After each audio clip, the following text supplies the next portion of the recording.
President Donald Trump has been putting pressure on Federal Reserve Chair Jerome Powell to step down from his post for months.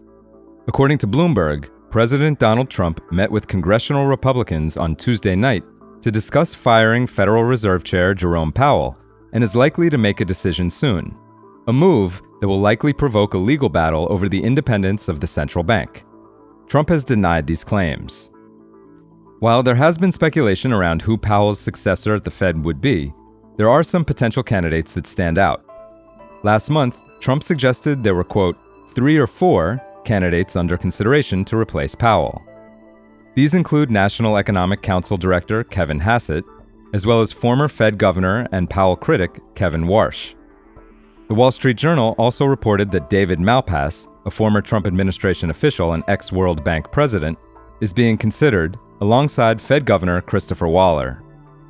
Warsh is the betting favorite to be the next Fed chair at 20% odds, according to Polymarket, followed by Hassett and Treasury Secretary Scott Bessent at 18% odds each.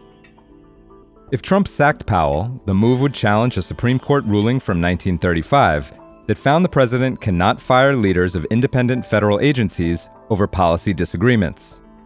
Trump has previously challenged this ruling, however, after removing both Democratic commissioners at the Federal Trade Commission and members of the National Labor Relations Board and the Merit Systems Protection Board earlier this year.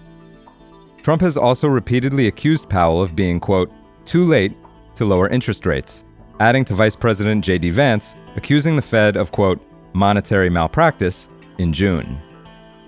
The Fed previously lowered interest rates from a 5.25% to 5.5% target range to a 4.25% to 4.5% range as the agency observes the effects of Trump's economy.